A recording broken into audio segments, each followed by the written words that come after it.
있어서 시는 우리들의 시처럼 단어나 또는 리듬의 운율을 보다 아이디어의 운율을 선호하기 때문에, 그래서 잠언서 1장부터 9장까지는 지혜와 어리석음을 대조적으로 병행시키는 그런 시문학 형태의 솔로몬의 설교가 들어있었고요. 그 다음에 이제 10장으로부터 24장까지는 솔로몬이 쓰고 솔로몬 자신에 의해서 편집이 되어진, 그러니까 솔로몬의 잠언이에요. 다 솔로몬의 잠언인데 솔로몬 자신이 편집을 한 그런 그 잠언집이 10장부터 24장까지로 잠언서의 두 번째 단원입니다. 그 다음에 잠언서의 세 번째 단원은 25장부터 29장까지로서 물론 솔로몬의 잠언이에요. 솔로몬의 잠언이지만 히스기야 왕의 신하들에 의해서 편집되어진 그런 잠언집이 바로 이 세 번째 25장부터 29장까지의 단원입니다. 그동안 우리가 쭉 잠언서 이렇게 그 성경 여행을 해오다가 지난주에 27장까지 여러분들에게 노트를 만들어서 나누도록 오늘 여러분들이 픽업해 가실 수 있습니다. 그 다음에 이제 29장까지가 히스기야의 신하들에 의해서 편집되어진 솔로몬의 잠언이고요. 그 다음에 잠언서의 네 번째 섹션은 30장입니다. 잠언서 30장. 잠언서 30장은 아굴의 잠언이라고 이렇게 되어 있어요. 그거 좀 이따가 얘기를 해드리도록 하고, 그 다음에 마지막 다섯 번째, 잠언서의 마지막 다섯 번째 섹션은 31장인데 이 31장은 르무엘 왕의 잠언입니다. 르무엘 왕의 잠언. 그러니까 이 솔로몬에 의해서 쓰여지고 솔로몬이 편집한 잠언, 히스기야 왕의 신하들이 편집한 잠언, 그런데 30장과 31장은 다른 사람의 이름으로 사인되어진 그런 잠언집이에요. 30장은 아굴의 잠언이고, 그리고 31장은 르무엘 왕의 잠언이라고 이렇게 되어 있습니다. 아까 말씀드린 것처럼 29장까지 히스기야의 신하들에 의해서 편집된 솔로몬의 잠언집은 우리가 주일 설교를 통해서 다루었던 부분을 제외하고 여러분들이 노트를 통해서 공부하실 수 있도록 여러분들에게 이제 노트가 나뉘어 지게 될 거고요. 그 다음에 29장에서 저는 특별히 여러분이 한 가지 구절에 좀 함께 좀 주목을 해보기를 원합니다. 29장 18절 말씀입니다. 잠언서 29장 18절 말씀을 여러분들 스크린을 보시고 함께 읽어보겠습니다. 묵시가 없으면 백성이 방자히 행하거니와 율법을 지키는 자는 복이 있느니라. 네, 여기 묵시라고 하는 이 단어, 묵시가 없으면 백성이 방자히 행하거니와 율법을 지키는 자는 복이 있느니라 그랬거든요. 이 묵시라고 하는 우리말 성경의 단어가 영어 성경에서는 비전이라고 번역이 되어 있습니다. 비전이라고 하는 것은 두 가지 의미로 쓰여지죠. 일단 비전이라고 하는 건 눈으로 직접적으로 보는 어떤 환상, 계시, 이런 것들을 이제 비전이라고 말을 하고, 또 미래에 대하여 죄송합니다. 미래에 대하여 우리가 어떤 꿈을 갖는 그런 미래에 대한 그 꿈을 우리가 비전이라고 말을 합니다. 그러니까 우리가 뭐 어떤 사역에 대한 비전을 갖는다, 우리가 뭐 선교에 대한 비전을 갖는다, 이거는 우리들의 사역이 미래에 맺게 되어질 어떤 열매들에 대한 그런 꿈을 꾸는 것, 이걸 우리가 이제 비전이라고 이야기를 하는데요. 그래서 이 묵시라고 하는 단어는 두 가지 방법으로 해석이 가능하다고 생각이 됩니다. 우선 첫째는 비전이라는 단어 그 자체예요. 비전이 없는 백성은 망합니다. 왜냐하면 그 비전의 크기만큼 그 사람은 성장해 갈 수 있기 때문에 여러분 비전을 가진 성도님들 되시길 바라고, 우리 교회가 비전이 있는 교회가 되기를 바랍니다. 비전, 우리가 꿈을 갖고 미래에 하나님께서 우리를 통해 이루실 역사하심에 대한 그런 기대를 가지고 나아가는 그런 우리들이 되어지기를 바라요. 두 번째는 이 비전을 우리 성경에서처럼 묵시로 보는 것입니다. 묵시. 이 묵시라고 하는 것은요, spiritual knowledge, spiritual understanding. 이 묵시라고 하는 것은 영적인 그런 지식, 영적인 그 이해, 이런 것을 의미합니다. 성도에게 하나님의 말씀을 듣고 하나님 말씀을 이해하게 해주는 것, 이것이 이제 성령님의 사역이죠. 우리는 사무엘상 3장에서 사무엘이 어렸을 때 이스라엘의 상황을 한눈에 보여주는 이런 말씀을 배운 바 있습니다. 사무엘상 3장 1절을 보시면 아이 사무엘이 엘리 앞에서 여호와를 섬길 때에는 여호와의 말씀이 희귀하여 이상이 흔히 보이지 않았더라. 여기 보니까 여호와의 말씀이 희귀하여 이상이 흔히 보이지 않았다. 비전을 보는 사람들이 별로 없었다라고 이 말씀이 우리들에게 들려주고 있습니다. 하나님의 말씀을 듣는 것이 희귀했다. 여러분, 이때에는요 제사장들도 많이 있었고 대제사장 엘리의 집안도 있었고 또 말씀을 선포하는 선지자들도 있었고 또 백성의 장로들과 유사들과 여러 백성의 지도자들이 있었습니다. 그런데 그 많은 이스라엘의 영적 지도자들 가운데 어느 누구도 하나님과의 교제 가운데에서 하나님의 음성을 듣고 하나님의 말씀을 직접 하나님께로부터 듣는 이런 말씀을 통한 하나님과의 교제에 깨어있는 사람이 아무도 없었다는, 얼마나 어두운 영적인 현실입니까? 오늘 우리 현대교회도 이와 유사한 문제 속에 빠져 있다고 저는 생각을 합니다. 성도 여러분, 제가 여러분들에게 개인적인 큐티를 통해서 하나님 말씀을 읽고 하나님 말씀을 공부하며 말씀을 통해서 하나님과 깊은 개인적 교제를 나누는 이런 큐티가 생활화되어 있지 않으면 우리는 우리 자신을 크리스찬이라고 클레임할 수 없다고 제가 자주 여러분들에게 말씀을 드립니다. 근데 여러분들 가운데 성경 말씀을 공부하는 일이 여러분들의 일상에서 개인적으로 지속되어지고 있는 분들은 얼마나 되십니까? 물론 전혀 없다고는 생각하지 않습니다. 또 매일은 못해도 간헐적으로 그런 고민을 가지고 말씀을 들여다보게 되는 그런 성도님들도 여러분 계시다고 믿습니다. 하지만 우리가 이 부분에 있어서는 오늘 현대교회가 마땅히 크리스찬으로 해야 할 만큼 충분하지 못하다고 하는 것을 오늘날의 모든 교회가 공통적으로 느끼고 있는 결핍입니다. 여러분, 저는 우리 하나님의 사랑교회 성도님들이 말씀을 통하여 개인적으로 주님과 함께 교제하는 이 큐티, 말씀 묵상의 시간을 절대로 포기하지 않는 우리 성도님들 되시기를 예수님 이름으로 축원해 드립니다. 왜냐하면 우리는 끊임없이 성경에서 배웁니다. 하나님은 이른 새벽부터 저녁까지 쉬지 않고 백성들에게 말씀하시는 하나님이다.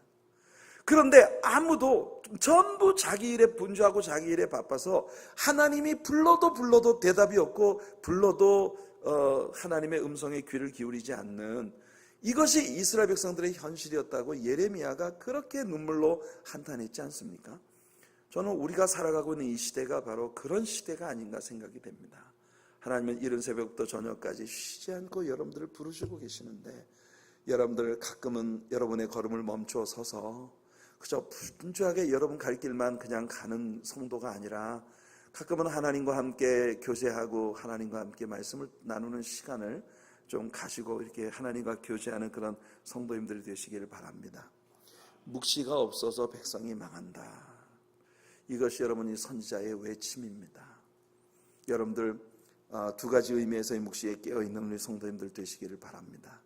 저는 여러분들이 왕같은 제사장으로서 그렇게 하나님 앞에 위풍당당한, 오늘 우리 전희숙 권사님께서 대표기도 가운데 위풍당당한 성도들이 되게 해달라고 기도하셨는데 짜릿했어요. 왜냐하면 제가 지난 주일 아침에 여러분들에게 바로 그 위풍당당한 성숙한 성도의 삶에 대하여 말씀을 드렸기 때문에 그것을 가지고 우리 성도님들이 다 위풍당당한 성도들이 되게 해달라고 기도하시는 권사님의 기도가 얼마나 마음속에 강렬하게 느껴졌는지. 그래서 여러분, 위풍당당한 성도가 된다는 게 어떤 것입니까? 여러분, 제가 이번 제자학교 시간에 말이에요, 제자학교 클래스에서 우리 성도님들과 나눴던 것 가운데 이 교제, 크리스찬의 교제 가운데 있어서 그 크리스찬의 교제가 우리에게 가져다주는 영적인 유익에 대한 이야기들을 나누다가, 여러분, 그 서로를 위한 우리의 교제 속에는 하나님 앞에 함께 엎드리는 기도가 반드시 포함되기 때문에 진정한 크리스찬들의 교제는 언제나 서로를 위해 기도해주는 그런 기도의 사역으로 귀결되게 된다는 그런 이야기를 나누었거든요. 그러면서 제가 이런 얘기를 했어요. 나는 우리 성도님들이 어떤 성도가 누구를 붙들고 어려운 이야기를 하면 아유 집사님 그러셨구나, 내가 기도해 드릴게요, 기도해 드릴게요 하지 말고 그 자리에서 우리 같이 기도합시다, 붙들고 바로 기도해라. 그게 우리 하나님이 원하시는 거라는 걸 여러분들에게 말씀을 드렸어요. 심지어 여러분들이 정 목사를 볼 때 정 목사가 좀 피곤해 보이고 힘들어 보이고 어디가 안 좋아 보이면 여러분들, 목사님 오늘 좀 피곤해 보이시는데 제가 목사님 기도해 드릴까요? 이렇게 여러분들이 저를 붙들고 기도하라고 제가 그렇게 얘기를 했어요. 했더니 성도님들이 깜짝 놀라는 거예요. 아니 세상에 어떻게 그게 이게 그 뭐죠, 뭐 위아래가 바뀌어도 이게 유분수지. 아니 목사님이 성도들을 위해 기도하는 거지 성도가 목사님을 위해서 기도하는 건 듣도 보도 못했다고 이런 얘기를 하더라고요. 그래서 여러분 그런 거 아니다. 우리는 다 왕같은 제사장들입니다. 여러분 크리스찬들의 진정한 교제 속에는요 반드시 기도가 있어요. 그러니까 우리가 어떤 사람의 어려움이 있을 때는 그를 붙들고 그와 함께 기도하는 거, 이것이 진정한 교제다. 여러분들 앞으로 어떤 성도님이 여러분들 앞에서 좀 눈물 짓고 아파하고 이런 거 있으면은 가가지고 아이고 왜 그래 무슨 문제야 뭐 얘기하면은 여러분들 아 그래 내가 기도해 줄게, 새벽 기도 시간에 내가 기도해 줄게, 새벽 기도 시간에 혼자 있을 때 하지 말고 그 자리에서 붙들고 기도하시라. 그러니까 우리 교회가 모든 예배가 끝나고 난다면 성도들이 3, 4 모여서 서로 붙들고 위해서 기도해 주는 이런 모습을 저는 우리 교회 속에서 보고 싶습니다. 진짜 아멘이시죠? 정말. 그러니까 나중에 기도해 드릴게요 이 나중에 하지 말고 바로 그 즉시 얘기를 들은 즉시 기도하는 거예요. 그리고 여러분들이 저한테 와가지고 목사님 오늘 좀 힘들어 보이시는데 제가 기도 한번 해드릴까요? 같이 기도합시다. 이렇게 저를 붙들고 여러분 기도하시라고요. 저를 아멘. 여러분 얼마나 여러분 우리가 민수기를 공부할 때요, 이 기억나십니까? 민수기 11장을 보면 흥미로운 장면이 있었어요. 이스라엘 백성들이 만나에 대해서 불평을 할 때 하나님께서 모세에게 이스라엘 백성들 코에서 고기 냄새가 날 때까지 고기를 먹여주시겠다고 하시면서 이스라엘 백성들의 유사와 장로들 70명을 성전으로 모으라고 하셨습니다. 모세가 이 사람들의 성소에 모여오자 하나님께서 그 장로들에게 성령을 부어주셔서 그 성소에 모인 장로들이 예언을 하기 시작했습니다. 바로 이때 그 70명의 농명되었던 사람 가운데 엘닷과 메닷이라고 하는 두 사람이 순종하지 않고 성전에 오지 않고 자기 집에 있었단 말이에요. 근데 그 자기 장막에서 갑자기 성령이 그들에게도 임하셔서 자기 텐트 안에서 막 예언을 하기 시작하는 거예요. 그런데 한 아이가 모세에게 뛰어와서 이 사실을 알렸습니다. 엘닷과 메닷이 여기 70명의 농명대인데 여기 오지 않고 자기 장막에 있었는데 성령이 그들에게 임하셔서 막 예언을 하기 시작했습니다. 그러니까 여호수아 그 이야기를 딱 듣자 모세에게 와가지고 강청을 합니다. 모세요 금하소서, 이게 절대 있어서는 안 될 일입니다. 그러니까 이게 뭐예요? 여러분들 옛날 조선시대 신화처럼 통촉하여 주시옵소서 전하, 이건 천부당 만부당한 일이 없나이다, 이렇게 얘기를 하는 거예요. 그 뭐가 그 천부당 만부당한 일이냐? 여호수아가 생각할 때는 하나님 앞에 예언을 받아서 말씀을 선포하는 건 모세 혼자 해야 될 일이지, 이 70명의 장로들이 다 성령을 받아가지고 각자 예언을 하면 이게 영적으로 질서가 없기 때문에 이게 안 된다. 그러니까 모세요 당신 혼자만 하나님 말씀을 받아서 해야 된다. 그래서 그때 모세가 여호수아를 보고 한 말이 민수기 11장 29절 말씀입니다. 한번 같이 읽어볼게요. 한번 같이 읽어보죠. 시작. 모세가 그에게 이르되 내가 나를 두고 시기하느냐? 여호와께서 그의 영을 그의 모든 백성에게 주사 다 선지자가 되게 하시기를 원하노라. 할렐루야. 이게 우리 하나님의 사랑교회 성도님들을 향한 정목사의 마음입니다. 안 믿어지시는가 보네. 네, 여러분 저는 우리 하나님, 제가 섬기는 우리 성도님들이 다 선지자 되기를 원해요. 여러분들이 다 왕같은 제사장들로서 사시길 바랍니다.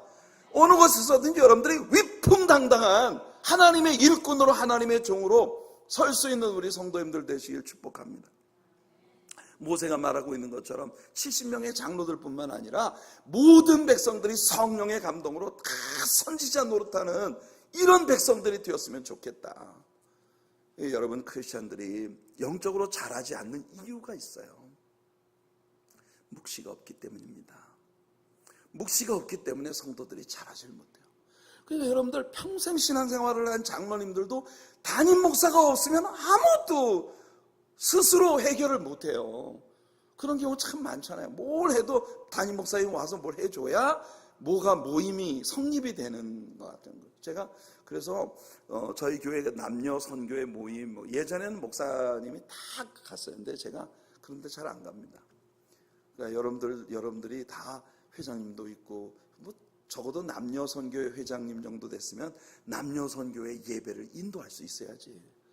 그 구역이 모여서 예배를 드릴 때에도 아주 특별한 신방을 겸하는 그런 케이스가 아니면 제가 구역장님들에게 다 위탁을 하는 것이 뭐냐면은 구역장님들이 구역 예배를 다 인도할 수 있어야지. 목사님 없으면 아무것도 못하는 그런 성도님들 되지 말고 여러분 각자가 다 왕같은 제사장으로 위풍당당하게 서는 우리 성도님들 되시기를 축복합니다. 그러니까 솔로몬이 이 잠언을 통해서 이야기하는 것이 바로 그거예요. 제가 좋아하는 제이 버넌 맥기라고 하는 이 강해 설교가는 주의 종들이 가질 수 있는 3대 죄악을 지적을 했어요. 그 첫 번째가 뭐냐면 게으름입니다. 레이지네스.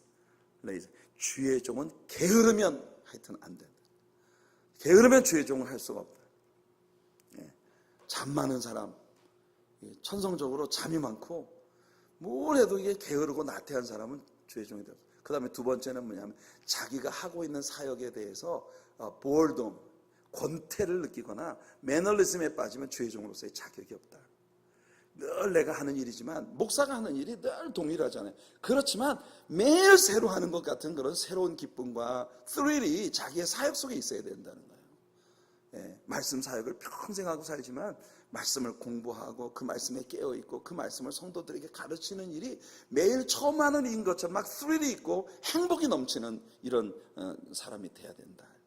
그 다음에 세 번째가 뭐냐면 질투, jealousy. 이 질투가 있으면요 하나님의 종이 될 수 없다. 이게 뭐냐면 바로 이 이야기입니다. 여호수아는요 모세 혼자 예언자여야 된다고 생각했어요. 그러나 모세는 진정으로 바라고 소원하는 게 내가 섬기는 백성들 전부가 예언자 되었으면 좋겠다. 여러분 하나님의 종이 성도들이 나보다 더 영성에 깨어있고 성숙하는 그런 것에 대해서 질투를 느낀다면 안 되죠. 그러니까 여러분 저는 이 매기 목사님의 주의 종들이 절대로 빠져서는 안 되는 이 세 가지 죄악, 여러분 저는 이 사실을 신뢰합니다. 그래서 저는요 절대 게으르지 않으려고 애쓰고 어떤 제가 하는 사역에 대해서 권태감에 빠져있는 그런 종으로 경직되는 그런 사람이 되지 않기 위해서 정말 몸부림쳐요. 그러니까 지금도 저는 제 자신을 위해서 성경 공부를 많이 합니다.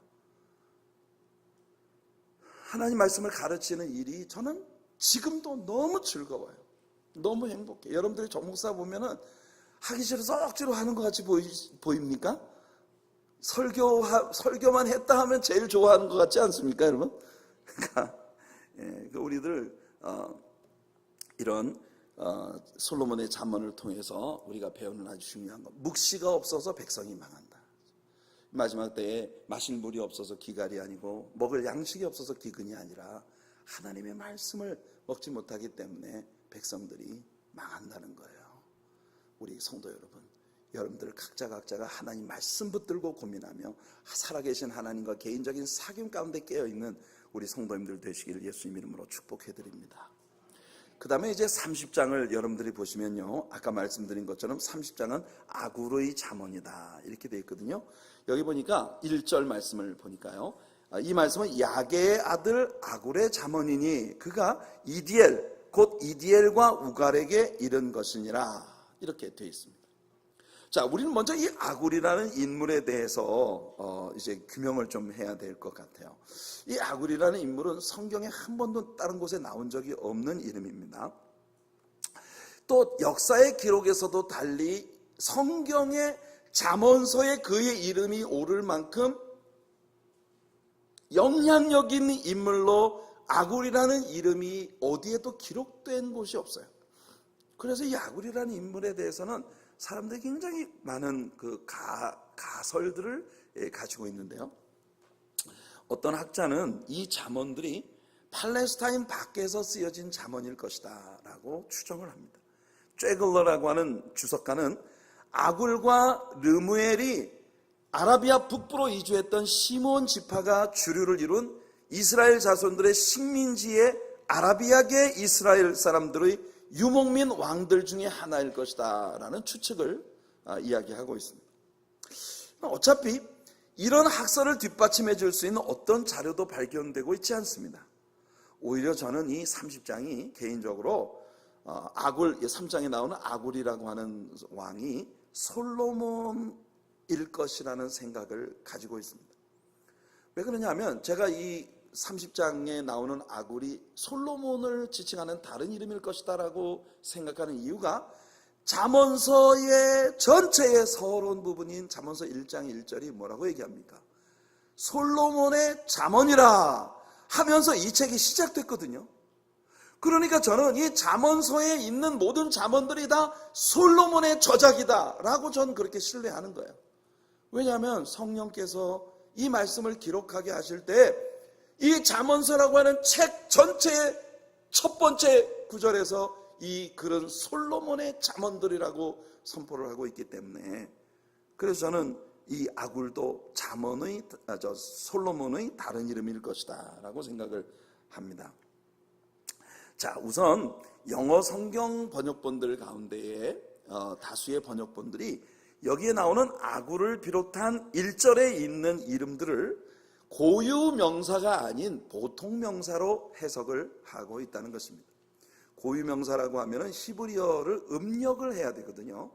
음력을 해서 대문자로 표기를 해야 하는데 이 영어 번역본들이 이 나오는 이름들을 갖다가 그냥 보통 명사로 해석을 하고 있다는 것입니다. 아굴이라고 하는 이름을 영어로 그냥 아굴이라는 음력을 하지 않고 gatherer, 모으는 자라고 하는 그런 의미로 번역을 해서 보통 명사로 해석을 하고 있다는 거죠. 이 솔로몬이라고 하는 사람은 잠언과 지혜로운 말들을 모으는 자라고 하는 의미가 이 잠언서 안에는 있어요. 그러니까 이 이름은 솔로몬 왕의 일종의 별명일 것이다. 이 솔로몬이라는 사람은 굉장히 많은 보고서들을 쓰는 걸 즐겼습니다. 나중에 이제 우리가 전도서를 공부하게 되는데 전도서에 들어가 보게 되면 솔로몬은요 굉장히 많은 논문을 쓴 사람이라는 걸 우리가 이제 배우게 됩니다. 열왕기에서도 우리가 읽었습니다만은 솔로몬은 그 잠언도 많이 쓰고 찬양도 쓰고 그랬지만은 이 동물에 대하여 그 아주 무서운 그 호랑이에서부터 땅속에 기어다니는 벌레에 이르기까지 논술했고, 그리고 또 꽃들에 대해서 이야기할 때는 레바논의 백향목 나무로부터 담벼락에 피어나는 우슬초에 이르기까지 동식물에 대한 다양한 연구 결과를 논술로 기록했다고 하는 이야기를 우리가 열왕기에서 배웠습니다. 뿐만 아니라 솔로몬은 술에 대하여, 토목공사에 대하여, 또는 이 무슨 동식물을 이제 심고 이제 그 기르는 그런 일들에 대하여 굉장히 많은 종류의 논문을 쓴 사람이에요. 그래서 솔로몬이라는 사람은 거의 편집증적으로 굉장히 많은 것을 모으는 것을 즐기는 자였어요. 모으다 여자들도 많이 모았습니다. 그래서 하여튼 솔로몬은 다양하게 이 게더럴이라고 하는 별명을 가질 만해요. 그래서 아굴이라고 하는 이름을 보통 명사로 해석하고 있는 영어 성경의 기록들을 볼 때 이것이 솔로몬의 별명일 것이다라고 추정을 합니다. 그 다음에 야게라고 하는 사람의 아들이라고 되어 있거든요. 그 야게라고 하는 이름 역시도 보통 명사로 파이어스, 다시 말해 경건한 사람, 독실한 사람, 이런 의미를 가지고 있어요. 우리는 솔로몬의 아버지 다윗이 경건한 자요 또한 독실한 하나님의 사람이라는 점에 이견을 가지고 있지 않습니다. 그 다음에 아굴왕은 이디엘과 우갈이라는 사람에게 이 잠언을 말했다고 되어 있는데, 이 이름들도 각각 이디엘이라고 하는 말은 나와 함께 하시는 하나님이라는 뜻이고, 우갈이라고 하는 말은 전능자의 아들이라는 의미를 가지고 있어요. 그러니까 저는 이 전능자의 아들이 누굽니까? 우리 성도들을 이야기하는 것이에요. 나와 함께 하시는 하나님, 동행하시는 하나님의 은총을 누리는 사람들이 다 성도들 아니겠습니까? 그래서 저는 이 솔로몬이 많은 잠언들을 모아서 하나님의 사랑을 입고 하나님과 동행하는 성도들을 향해 이 글을 전해주고 있다라고 하는 그런 개념으로 이 30장을 해석하는 것이 가장 건강하다 생각을 합니다. 물론 이 가정이 100% 확실하다고는 말할 수가 없습니다. 우선 저는 학자도 아니고 목회자이기 때문에 그래서 연구하는 많은 학자들의 다양한 의견들을 종합해 볼 때에 이 아굴이라고 하는 이 이름이 여러분 솔로몬의 다른 이름이었을 것이다 라고 하는 거기에 저는 동의를 하고 싶다는 이야기입니다. 물론 아굴이라는 어떤 사람이 솔로몬이 아닌 다른 인물이 실제로 존재하고 있었고 그 사람이 이 잠언들을 썼을 가능성도 전혀 배제할 수는 없으나 이 책의 서문에서 이 잠언에 나온 글들이 다 솔로몬의 잠언이라고 이야기하고 있기 때문에 그래서 저는 이 아굴이 솔로몬일 것이다. 그래서 여러분들 어떤 사람은 이 30장에 나오는 문체가 이제까지 나타난 잠언서의 문체들과 확연히 다르다는 점을 지적하고 있습니다만은 그러나 내용을 읽어보면 내용면에서 이미 우리가 공부했던 솔로몬의 다른 많은 잠언들을 내포하고 있고 그 잠언들과 똑같은 잠언들이 반복되는 그런 부분들을 우리가 여러 곳에서 볼 수 있기 때문에 자 그래서 그러나 이제 30장에 나오는 이 아굴이라고 하는 사람이 아마 솔로몬이었을 가능성에 대하여 여러분들에게 말씀을 드리면서 그 내용은 제가 나누어드린 노트를 참조해서 공부를 하시기를 바랍니다. 그리고 이제 잠언서의 마지막 장 31장으로 우리가 들어갑니다. 31장은 상당히 흥미로운 챕터이기 때문에 이 장은 우리가 풀어서 함께 공부를 해보도록 하겠습니다.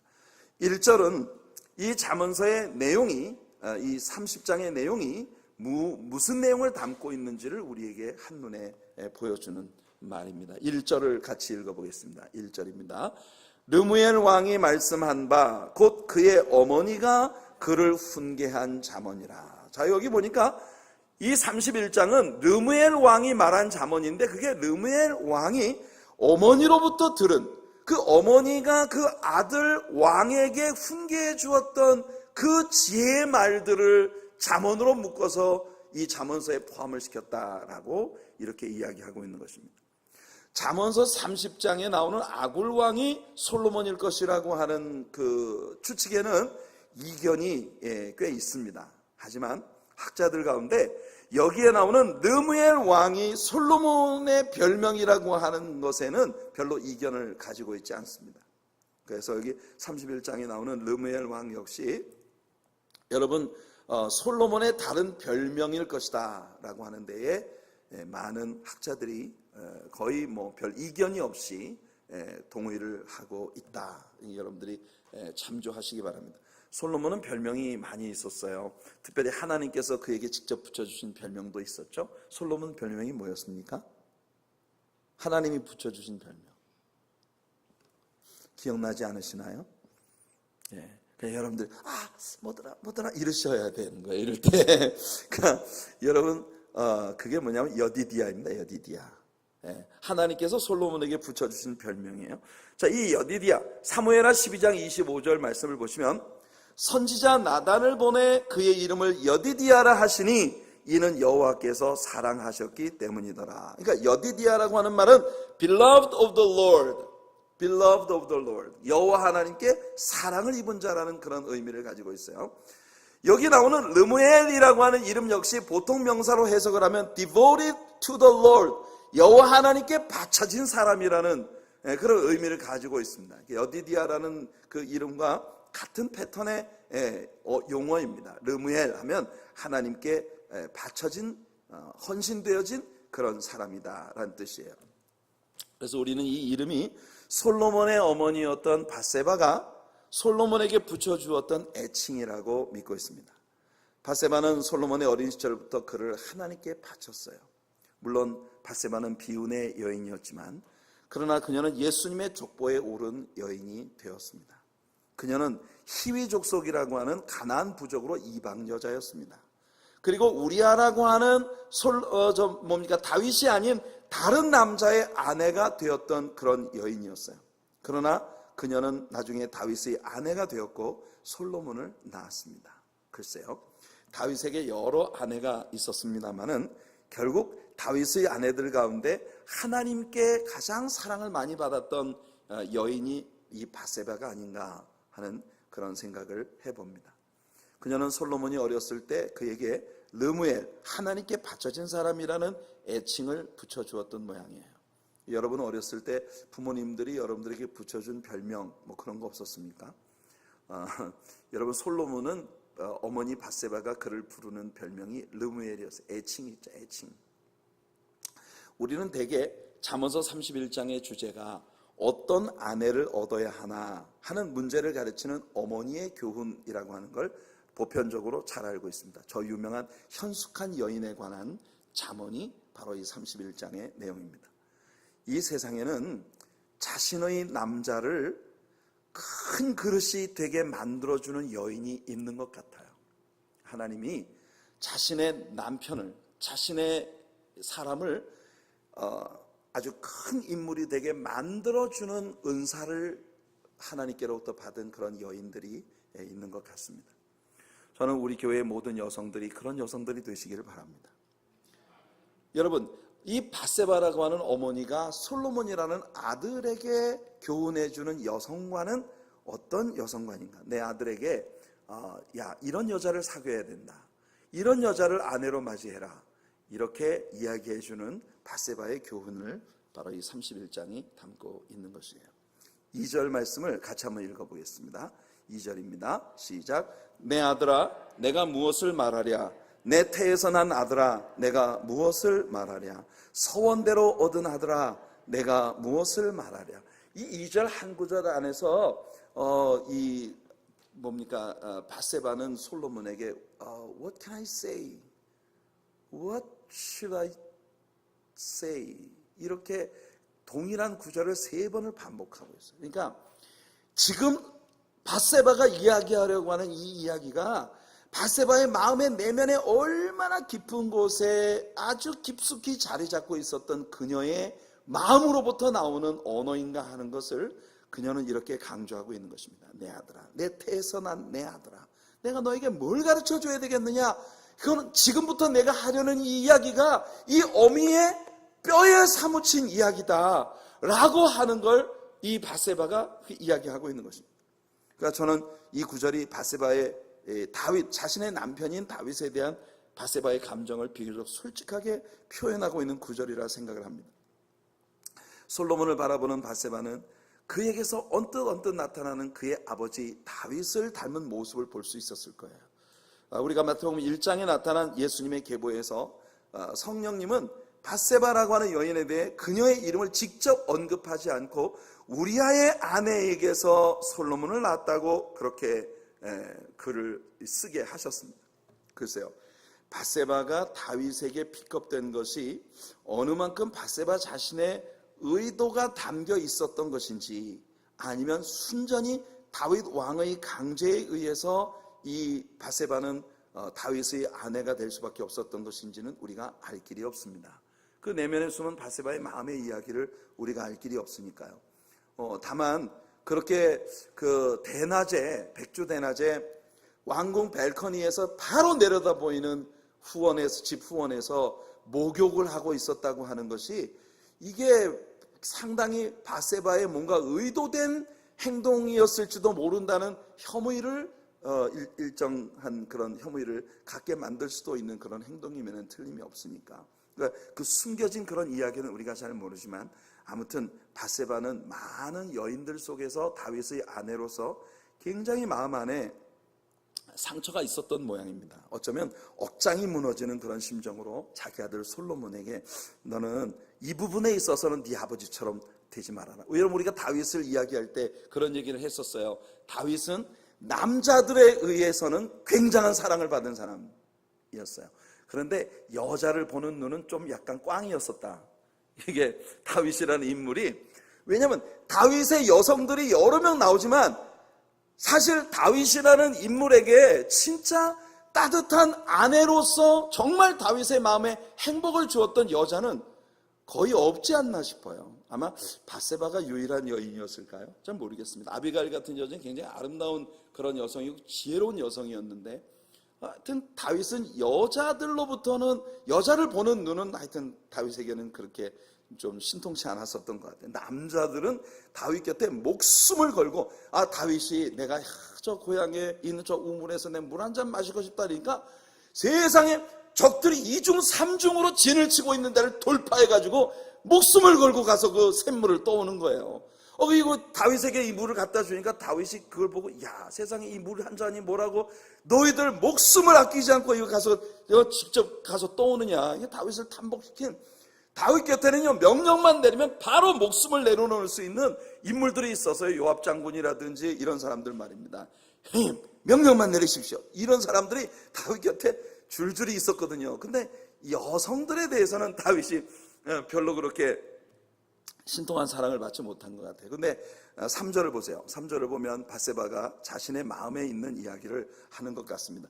내 힘을 여자들에게 쓰지 말며 왕들을 멸망시키는 일을 행하지 말지어다. 그러니까 이 다윗이 정말 그 쓸데없이 많은 여자들에게 힘을 쓰면서 살았다. 어쩌면 바세바의 마음속에 내면에 숨어있는 그런 이야기를 여기서 하고 있는지 모르겠습니다. 그러면서 4절, 5절 한번 같이 읽어볼게요. 시작. 르무엘이 포도주를 마시는 것이 왕들에게 마땅하지 아니하고 르무엘아, 포도주를 마시는 것이 왕들에게 마땅하지 아니하고 왕들에게 마땅하지 아니하며 독주를 찾는 것이 주권자들에게 마땅하지 않도다. 술을 마시다가 법을 잊어버리고 모든 곤고한 자들의 송사를 굽게 할까 두려우니라. 그러니까 솔로몬은 어머니가 주는 교훈에 그다지 귀 기울이지 않았던 것 같아요. 그러니까 여자들을 그렇게 많이 여자들한테 힘을 쓰지 말라고 얘기를 했는데 솔로몬 여자가 몇 명이었습니까? 네, 1000명이나 됐었어요. 그러니까 엄마의 말에 별로 귀를 기울이지 않은 것 같아요. 뿐만 아니라 너는 술을 즐기지 말아라 그랬는데 솔로몬이 술을 얼마나 좋아했습니까?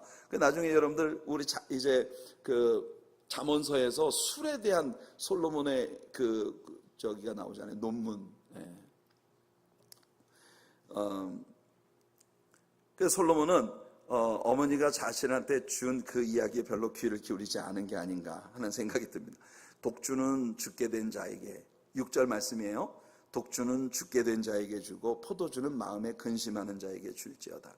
그는 마시고 자기의 빈궁한 것을 잊어버리겠고 다시 자기의 고통을 기억하지 아니하리라.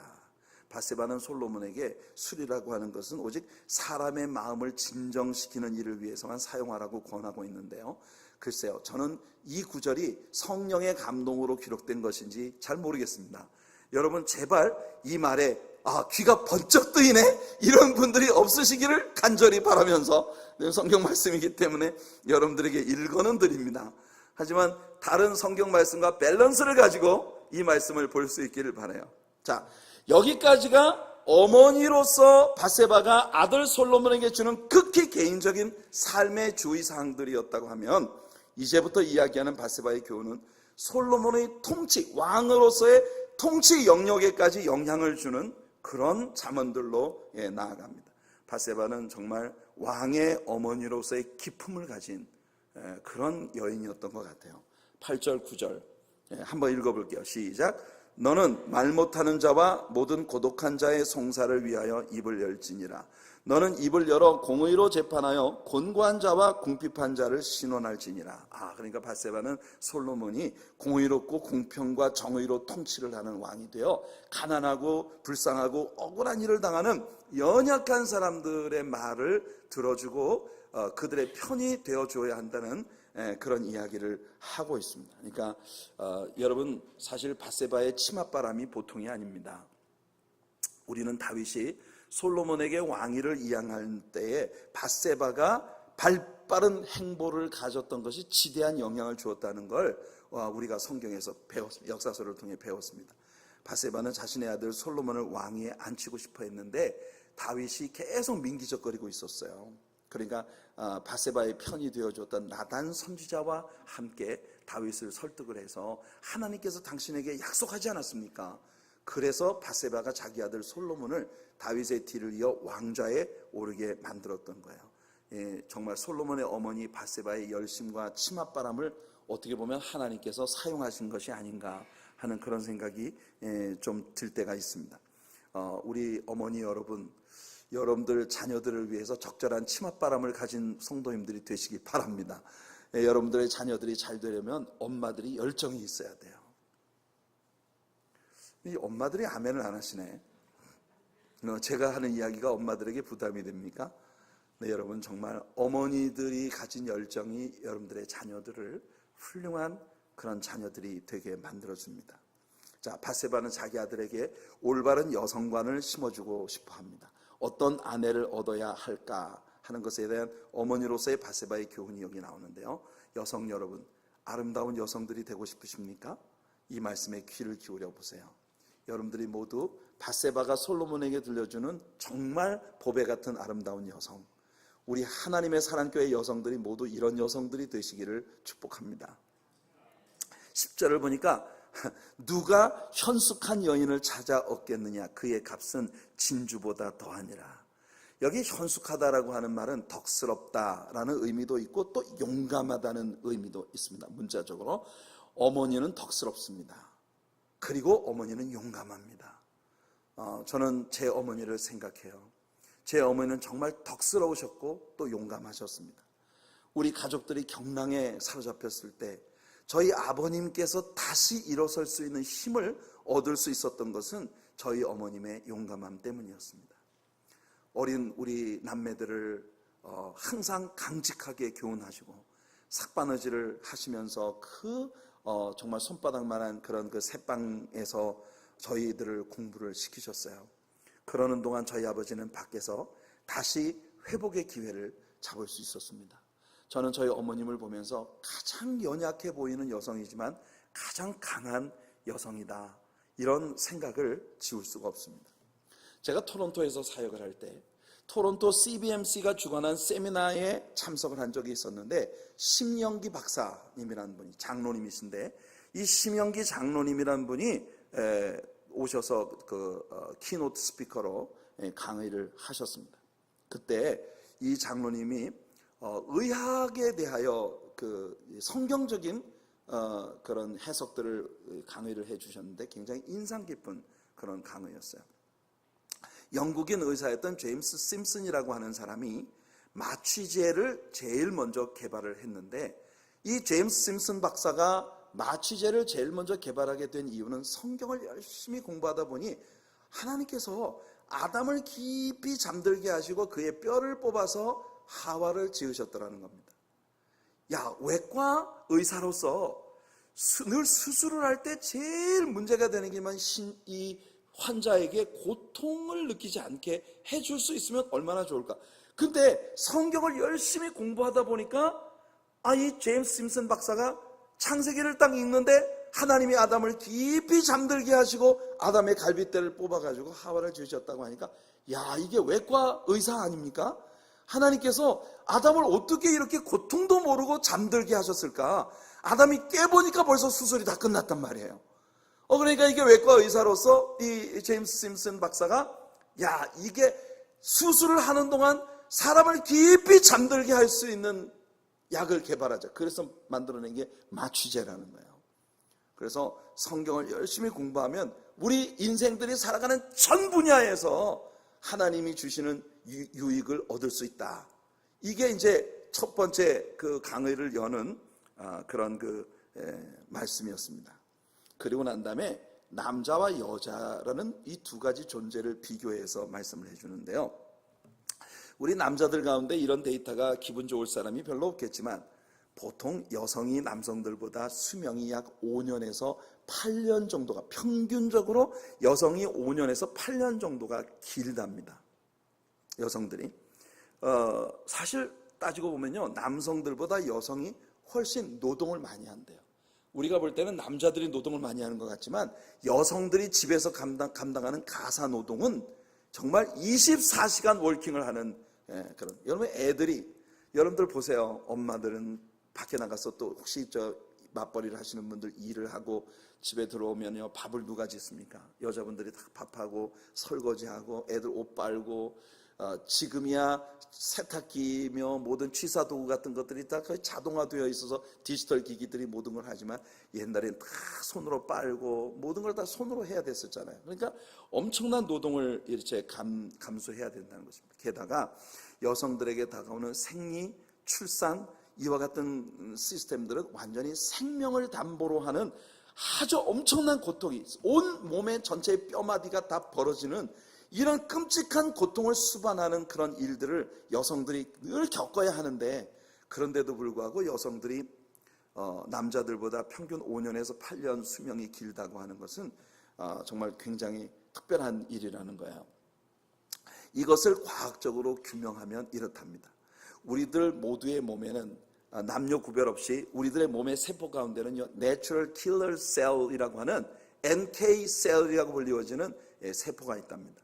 이 세포는요, 일종의 우리 몸 안에 있는 헌병대, 특공대로서 온몸을 이 셀이, 이 NK 셀이 온몸을 혈액을 타고 돌아다니다가 우리 몸의 외부로부터 침투해 들어온 세균 같은 것들이 발견되면 바로 잡아먹어 버린다는 거예요.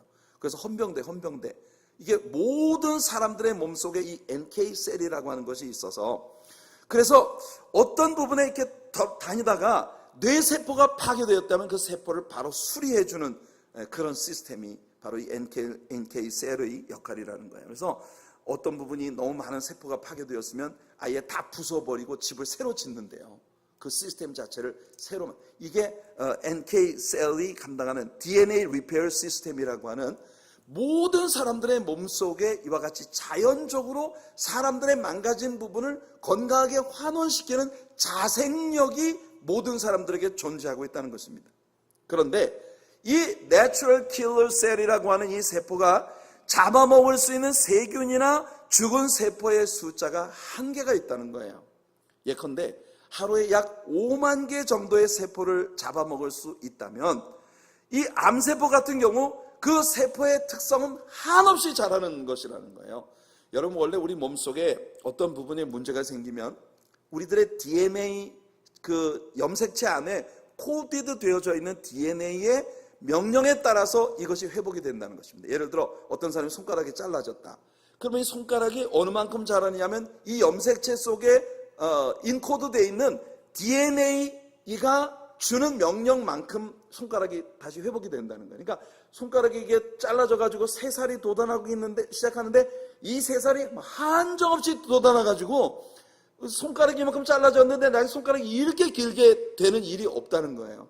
그 DNA 안에 모든 염색체 코드 속에 인코드 되어 있는 그 사람의 이 신체에 대한 모든 특징들이 명령이 되어 있어서 그만큼까지만 딱 자라고 더 이상 안 자란다는 거예요. 근데 이 암세포는 한정없이 자란다는 거예요. 그래서 위에 암세포가 생기면 NK셀이 가가지고 암세포를 잡아먹는데, 이게 암세포를 잡아먹는 그 능력보다도 더 넘치게 되면 이 암세포는요, 점점 자라서 위에 암세포가 점점 자라면 나중에 위를 꽉 채우고, 그리고 바깥에 있는 다른 장기들 속에 전이가 되어서 이 암세포가 한정없이 자라게 되는 이런 특징을 가지고 있다는 거예요. 여러분, 정말 놀라운 일 아닙니까? 우리 하나님께서는 우리들의 몸속에 정말 신비한 리페어 시스템을 주신 거예요. 근데 우리 몸속에서 스스로를 수리할 수 있는 이 리페어 시스템이 여성들에게 이 NK 셀의 숫자가 남자들보다 월등히 많다는 겁니다. 남자들보다 여자들이 이 수리 기능이, 이 다시 그 교정할 수 있는 기능이 여성들이 훨씬 높다는 거예요. 매일 수리를 하는 자동차와 같다, 이렇게 그 심영기 박사가 이야기를 하더라고요. 여성들의 몸은 매일 자동차 그 바디숍에 들어가서 수리를 하는 그런 자동차와 같다는 거예요. 아무리 좋지 않은 차라 할지라도 매일 수리해주고 적절하게 보수를 해주면은 늘 상태가 깨끗하게 유지가 된다는 거죠. 아무리 좋은 차라 할지라도 오일 교환도 제때 안 해주고 그냥 시동만 걸리면 가는 줄 알고 끌고 다니면 이 차가 어떻게 되겠습니까? 아무리 좋은 차라 하더라도 엉망이 돼버리는 거예요. 이렇게 여성의 몸은 남성의 몸보다도 훨씬 발달된 DNA 리페어 시스템을 가지고 있다는 것입니다. 그러면서 이 심영기 박사가 하는 말이 되게 재미있는 게, 일단 재료를 보라는 거예요. 재료를. 여성과 남성이 어떤 재료로 만들었는지 재료를 보면 여성이 월등하다는 겁니다. 남자는 흙으로 지으셨는데 여성은 일단 본 차이나야. 왜냐하면 남자의 뼈를 뽑아갖고 여성을 지었기 때문에 재질 자체가 틀려요. 남자는 흙으로 빚었지만 여자는 뼈를 가지고 만들었으니 누가 더 강하겠냐는 거예요. 그래서 여성들이 리페어 프로그램이 남성들보다 훨씬 월등하다는데, 그런 것들을 이야기하면서 이 심영기 박사가 한 말이, 많은 면에서 여성이 남성보다 훨씬 월등한 존재다. 그런데 일단 그 남자들이 원래 그 저질로 죄송합니다. 이게 제 이야기가 아니고 심영기 장로님의 표현을 그대로 여러분들에게 옮기는 거예요. 남자들이 가끔 저질 짓을 하는 건 원래 퀄리티가 저질이기 때문에 저질 짓을 하는데 여자들이 자기보다 퀄리티가 좋다는 것에 심술이 나가지고 그러는 거니까 이해하라고 이렇게 이야기를 하시더라고요. 믿거나 말거나. 제 표현은 절대 아닙니다. 자, 어떻든 여성은 많은 점에서 남성보다 위대하다는데 어머니라는 이름을 가질 때 여성들은 누구나 아름답고 누구나 용감해진다는 것입니다. 저는 우리 교회 모든 여성 여러분들이 현숙한 이 밧세바가 이야기하는 현숙한 어머니들이 되시기를 축복합니다. 자, 11절을 보시면 그런 자의 남편의 마음은 그를 믿나니 산업이 핍절되지 아니하겠으며, 이런 현숙한 아내를 가진 남편은 집안일을 걱정하지 않아요. 집안일은 아내가 다 맡아서 책임을 져주니까 저 바깥 일만 열심히 하면 된다는 겁니다. 12절 그런 자는 살아있는 동안에 그의 남편에게 선을 행하고 악을 행하지 아니하느니라. 와, 남편의 신뢰가 놀랍습니다. 그는 양털과 삼을 구하여 부지런히 손으로 일하며, 이런 현숙한 여인들의 손은 잠시도 쉬지를 않아요. 항상 뭔가 일감을 찾아 일을 하는데, 지금은 다 옷을 사 입히지만 옛날엔 되게 옷을 다 지어 입히지 않았습니까? 여러분, 그 여성들은요 굉장히 부지런하고 아주 그 깔끔한 특성을 갖고 있어요. 여러분, 여자 혼자 3년을 산집하고 남자 혼자 3년을 산집하고 비교를 해보면 어떨까요? 상상에 맡기겠습니다. 아무튼 그 다음에 14절을 보니까 밧세바가 하는 말이 상인의 배와 같아서 먼 데서 양식을 가져오며, 현숙한 여인은 절약형 여인입니다. 그녀는 항상 어디에서 물건을 싸게 파는지 파악하고 돈을 전략하는 상고처럼 그렇게 사는 사람. 15절을 보면 밤이 새기 전에 일어나서 자기 집안 사람들에게 음식을 나누어주며 여종들에게 일을 정하여 맡기며, 그녀는 집을 어떻게 관리해야 되는지 알고 일꾼을 어떻게 관리해야 되는지 압니다. 이 사람 저 사람에게 일을 어떻게 시켜야 되는지를 알아요. 저도 어린 시절 제 기억에 저도 새벽잠이 없는 이상한 아이였었어요. 저는 항상 초저녁이 되면은 막 잠이 와서 못 견디고 새벽녘이 되면요 깨가지고 이런 새벽부터 이렇게 엎드려서 베개에 이렇게 턱을 대고 책을 읽고 이게 어린 초등학생 때 애들을 누가 떼매가도 모르잖아요. 잠을 자면 새벽잠이 없는 편이었어요. 근데 그럼에도 불구하고 제가 새벽에 눈을 떴을 때 어머님이 아직도 주무시고 계신 거를 본 날이 정말 몇 날 안 됩니다. 그렇게 제가 새벽에 일찍 일어나도 항상 어머님은 먼저 일어나셔서 많은 일들을 하시는 것을 보았어요. 밭을 살펴보고 사며 자기 손으로 번 것을 가지고 포도원을 일구며 힘있게 허리를 묶으며 자기 팔을 강하게 하며, 정말 놀라운 슈퍼우먼이죠. 자기의 장사가 잘 되는 줄 깨닫고 밤에 등불을 끄지 아니하며, 여성의 일은 정말 쉬는 시간이 없습니다. 손으로 손뭉치를 들고 손가락으로 가락을 잡으며, 그는 곤고한 자에게 손을 펴며 궁핍한 자를 위하여, 이렇게 부지런히 일을 하면서도 현숙한 여인은 항상 넓은 아량으로 가난하고 어려운 사람들을 구제하고 살피는 그런 여성이에요. 21절을 보면 자기 집 사람들은 다 홍색 옷을 입었으므로 눈이 와도 그는 자기 집 사람들을 위하여 염려하지 아니하며, 항상 아이들의 옷을 손수 지어 입히고 구멍난 곳을 기워서 입히고 하는 이런 옛 여성들의 모습을 우리는 여기서 봅니다. 22절을 보세요. 그는 자기를 위하여 아름다운 이불을 지으며 세마포와 자색 옷을 입으며, 그의 남편은 그 땅의 장로들과 함께 성문에 앉으며 사람들의 인정을 받으며, 그는 배로 옷을 지어 팔며 띠를 만들어 상인들에게 맡기며 능력과 존귀로 옷을 삼고 후일을 웃으며 입을 열어 지혜를 베풀며 그의 혀로 인내의 법을 말하며. 이런 여인의 남편은 정말 이런 여인은 남편을 출세시키는 여성이에요. 이런 여성의 남편들은 항상 다른 사람에게 큰 소리를 칠 수 있습니다. 친구들에게 그래, 야 오늘 우리 집으로 가자 말할 수 있어요. 네, 걱정 마 이번 한 달 뭐 우리 생활비 좀 줄이고 살면 되지 뭐. 네, 큰 소리 치세요. 밖에 나가서 큰 소리 칠 수 있는 건 와이프가 뭘 하든지 뒤에서 서포트 해준다는 확신이 있기 때문에 정말 환상 속의 그녀입니다. 27절 자기의 집안일을 보살피고 게을리 얻은 양식을 먹지 아니하나니 그의 자식들은 일어나 감사하며 그의 남편은 칭찬하기를 덕행 있는 여자가 많으나 그대는 모든 여자보다 뛰어나다 하느니라. 고운 것도 거짓되고 아름다운 것도 헛되나 오직 여호와를 경외하는 여자는 칭찬을 받을 것이라. 우리 교회의 모든 성도님들에게, 여성 성도님들에게 이런 복이 있으시길 바랍니다. 금상첨화죠. 육신적으로 부지런하고 넓은 아량이 있고 그러면서도 깊은 영성을 가지고 여호와 하나님을 경외하는 진정한 믿음의 사람으로 산다는 것. 여러분들이 다 그런 은혜를 받는 우리 성도님들 되시기 바랍니다. 그 손의 열매가 그에게로 돌아갈 것이요 그 행한 일로 말미암아 성문에서 칭찬을 받으리라. 우리가 마더스데이라고 하는 날을 더 값진 그런 날로 매년마다 지키는 이유가 바로 이런 것이 아닐까 생각이 됩니다. 어머니라는 존재는 정말 강하고 아름다운 존재입니다. 현숙한 어머니들. 저는 우리 하나님의 사랑교회 모든 여성 성도님들이 르무엘 왕의 어머니가 그 아들에게 가르쳐준 여인을 보는 법, 거기에 해당되는 아름다운 여성들이 영육간에 다 되어지는 그런 축복을 우리 성도님들 모두가 누리게 되시기를 예수님 이름으로 축원해 드립니다. 기도할게요. 오늘은 이제 우리가 그